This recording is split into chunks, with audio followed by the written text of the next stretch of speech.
We'll guide you through how to use Google Docs sharing options to collaborate efficiently. If you find this helpful, consider subscribing and liking the video. First, open Google Docs and navigate to the document you want to share. Look for the Share button in the upper right corner of the page. Click on it, and a sharing window will pop up.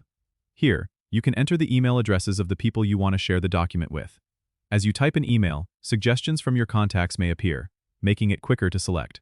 Once you've entered the emails, you can set their permissions. You have the option to choose from 3 different access levels: viewer, commenter, or editor. Viewer allows them only to see the document. Commenter lets them add comments without changing the text. And editor grants full editing capabilities. Once you've set the permissions, click Send. And the specified contacts will receive an email with a link to access the document.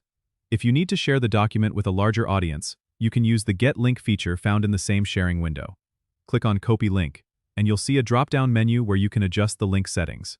You can select Restricted, meaning only added people can open it, or Anyone with the link, which allows anyone with the link to access the document.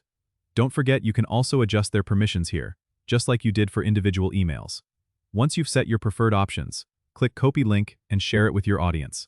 Remember, you can always revisit and adjust these settings at any time if you need to change someone's access level or add more collaborators. This flexibility makes Google Docs an excellent tool for teamwork and collaboration. Don't forget to subscribe and comment if this helped you out.